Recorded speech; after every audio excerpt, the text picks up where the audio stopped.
High-resolution satellite images have verified descriptions in the Rig Veda of the descent of the ancient Saraswati River from its source in the Himalayas to the Arabian Sea.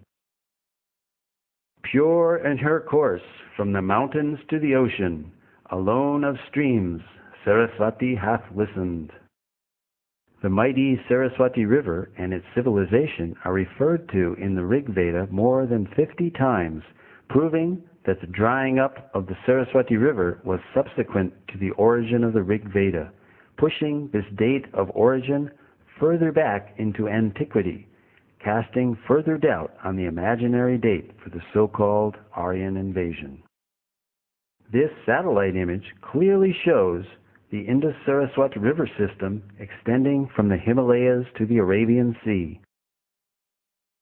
Here, the Indus River is on the left, outlined in blue, while the Saraswati River basin is outlined in green.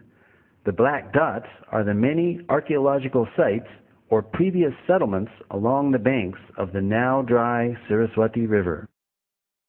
The drying up of the Saraswati River around 1900 BCE is confirmed archaeologically. Following major tectonic movements or plate shifts in the Earth's crust, the primary cause of this drying up was due to the capture of the Saraswati River's main tributaries, the Sutlej and the Drishtadyavati, by other rivers.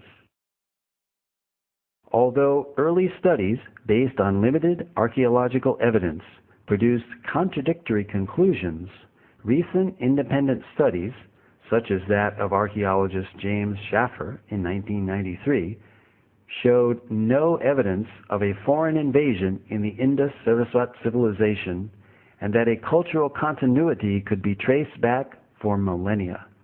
In other words, archaeology does not support the Aryan invasion theory. Marine archaeology has also been utilized in India off the coast of the ancient port city of Dwarka in Gujarat, uncovering further evidence in support of statements in the Vedic scriptures. An entire submerged city at Dwarka, the ancient port city of Lord Krishna, with its massive fort walls, piers, wharves, and jetty, has been found in the ocean as described in the Mahabharata and other Vedic literatures. This Sanskrit verse from the Moshila Parva of the Mahabharata describes the disappearance of the city of Dwarka into the sea. After all the people had set out, the ocean flooded Dwarka, which still teemed with wealth of every kind. Whatever portion of land was passed over, the ocean immediately flooded over with its waters. Dr. S.R. Rao, formerly of the Archaeological Survey of India, has pioneered marine archaeology in India.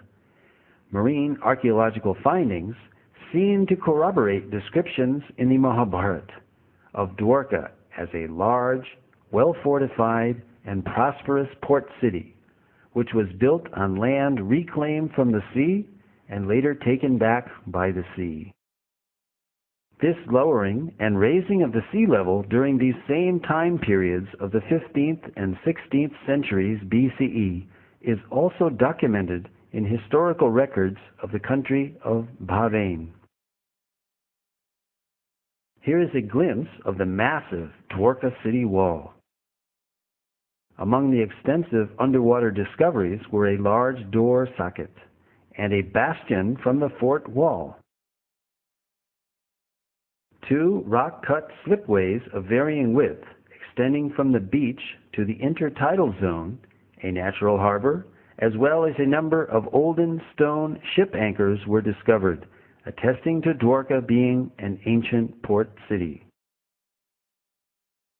The 3-headed motif on this conch shell seal found in the Dwarka excavations corroborates the reference in the scripture Harivamsa that every citizen of Dwarka should carry a mudra or seal of this type.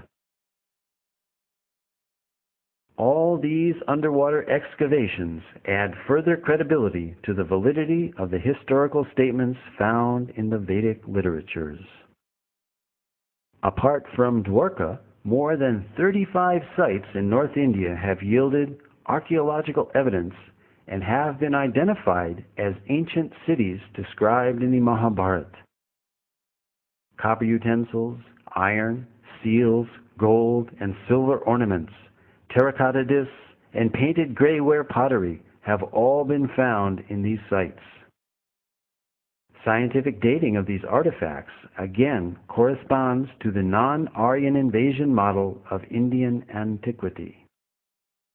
Furthermore, the Matsya and Vayu Puranas describe great flooding which destroyed the capital city of Hastinapur, forcing its inhabitants to relocate in Kaushambi. The soil of Hastinapur reveals proof of this flooding. Archaeological evidence of the new capital of Kaushambi has recently been found, which has been dated to the time period just after this flood. Similarly, in Kurukshetra, the scene of the great Mahabharata war, iron arrows and spearheads have been excavated and dated by thermoluminescence to 2800 BCE, the approximate date of the war given within the Mahabharata itself. The Mahabharata also describes 3 cities given to the Pandavas, the heroes of the Mahabharata, after their exile: Paniprastha, Sonaprastha, and Indraprastha, which is Delhi's Puranikela. These sites have been identified and yielded pottery and antiquities which show a cultural consistency and dating consistent for the Mahabharata period, again verifying statements recorded in the Vedic literatures. Although early Indologists in their missionary zeal widely vilified the Vedas as primitive mythology, many of the world's greatest thinkers admired the Vedas as great repositories of advanced knowledge and high thinking. Arthur Schopenhauer, the famed German philosopher and writer, wrote that I encounter in the Vedas deep, original, lofty thoughts, suffused with a high and holy seriousness. The well-known early American writer Ralph Waldo Emerson read the Vedas daily. Emerson wrote, I owed a magnificent day to the Bhagavad Gita. Henry David Thoreau said, in the morning I bathe my intellect in the stupendous philosophy of the Bhagavad Gita, in comparison with which our modern world and its literature seems puny and trivial. So great were Emerson and Thoreau's appreciation of Vedantic literatures that they became known as the American Transcendentalists. Their writings contain many thoughts from Vedic philosophy. Other famous personalities who spoke of the greatness of the Vedas were Alfred North Whitehead, British mathematician, logician, and philosopher, who stated that Vedanta is the most impressive metaphysics the human mind has conceived. Julius Robert Oppenheimer, the principal developer of the atomic bomb, stated that the Vedas are the greatest privilege of this century. During the explosion of the first atomic bomb, Oppenheimer quoted several Bhagavad Gita verses from the 11th chapter, such as, Death I am, cause of destruction of the worlds.